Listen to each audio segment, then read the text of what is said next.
very annoying things. Alright, so what I want to show you guys is this. Okay? In any particular upper guard, whether it be De La Hiva, okay?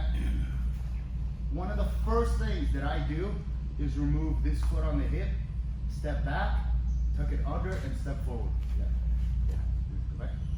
So typically, because they're pushing, as you push, you take a step back, yes, and step over, and then you get into this situation here with this knee, compromise. With this knee, compromise. The reason why I tell you guys to hook and pull is because if he shoves that knee past his hip line and falls, everything falls apart. Now, I've had a problem with lapel guard.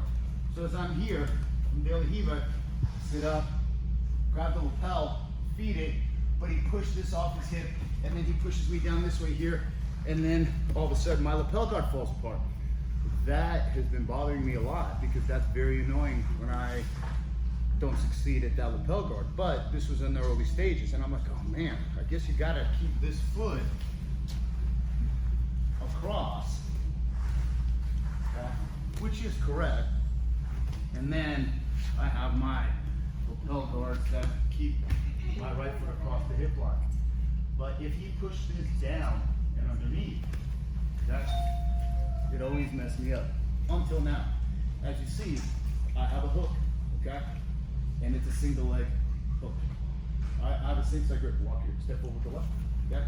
This is what I want you guys to get into, okay? This is the one-legged, the single leg hookworm guard, okay? From here, all I want to do when he postures up is I want to lift with the hook and get his hands on the mat. And then from here, as he repostures, I re-rotate. I do not want to let him take me to either side. And I'm going to keep this as a hook, and I'm going to keep pulling here, okay? Until here, I pass it back to this side. Whenever you go to the cross grip here, you always overreach, and your thumb is always pointed out that way.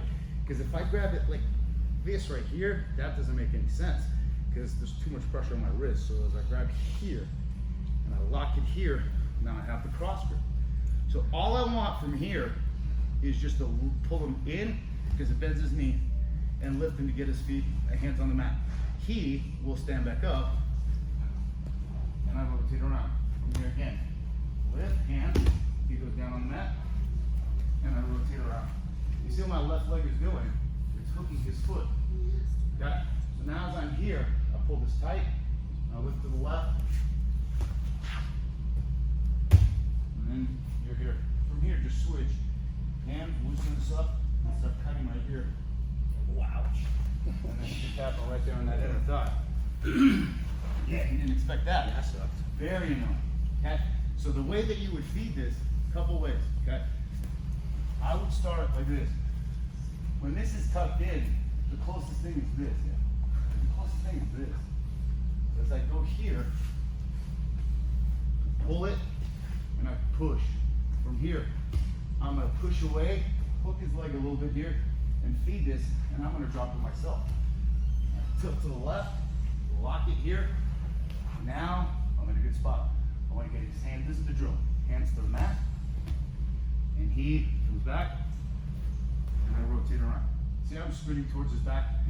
The reason why this is very effective is because I ideally wanted to lift his both feet off the mat, but Judd kept on hooking his right foot exactly where my right foot is, so I couldn't lift his both feet off the mat, because if I lift both feet off the mat, I'll put him in a saddle and I'll attack his legs.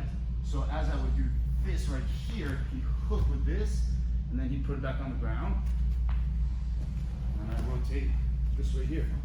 One more time, back down on the ground, and I hook it right there, okay?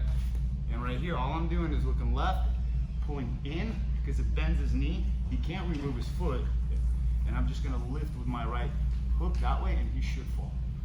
And then I'm gonna get up, and I'm gonna land on my foot, right here. From here, you have log split or so, and you have that pass, okay? Because you're already with a one leg free. Christian, that was very annoying, wasn't it? I still feel the pressure. I'm telling you, yeah. I tapped him with a special a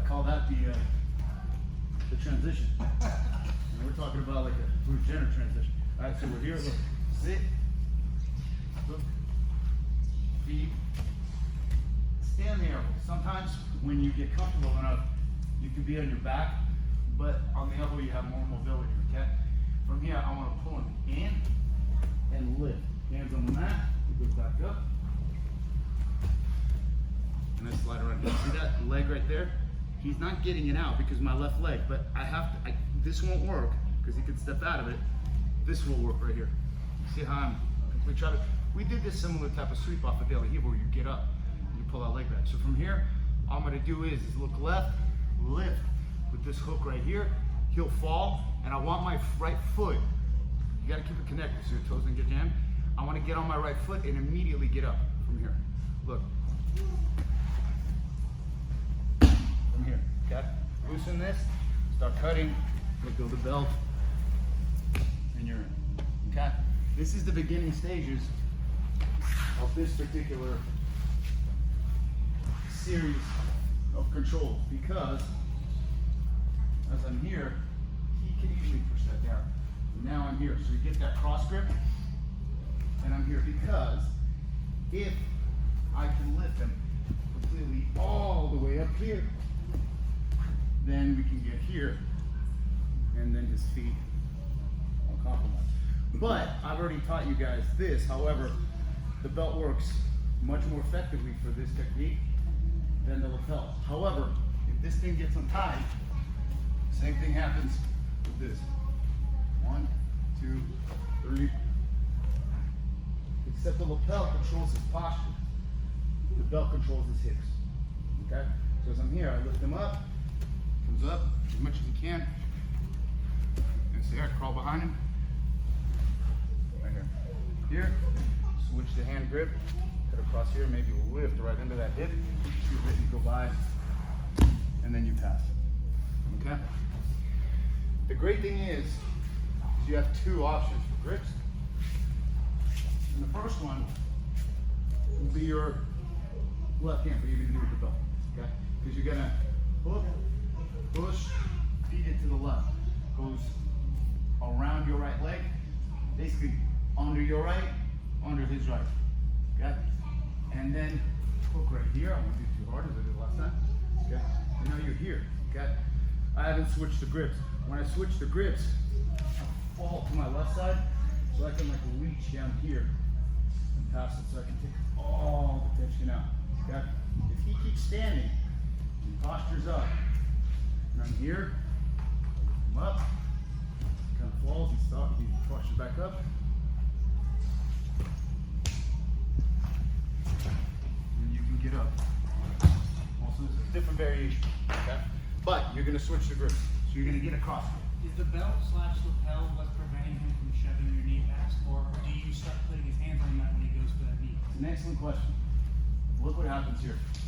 I can feed this multiple ways, okay? If he just pushes this down and advances here, I can feed it right here. You see it right there? Okay. The reason why this will not go back past this hip line is because no matter how hard he pushes, he's not going to get this knee past the belt line. It's literally like a wedge right here. Okay, so I can feed it from different angles. For the traditional lapel guard, I have to be more here and I have to sit up and feed it this way. For this one right here, he thinks he's already passing, while I'm already feeding. And now I'm here. Okay, so now I have this right here. I lift him up. He puts his foot back on the ground. And I hook that, okay? And then I keep tilting this way. Knee, hand, here. And then this right here, switch. Get it grab more loose. And your right shin goes on his inner thigh. Pull that in, tap him, and then keep passing. And we're gonna start right there. Very annoying, very unpleasant, especially that right there. Right, Jen? Yes. Let's be annoying. 1, 2, 3. Let's be annoying. Done. If you got one of them short belts, you're not gonna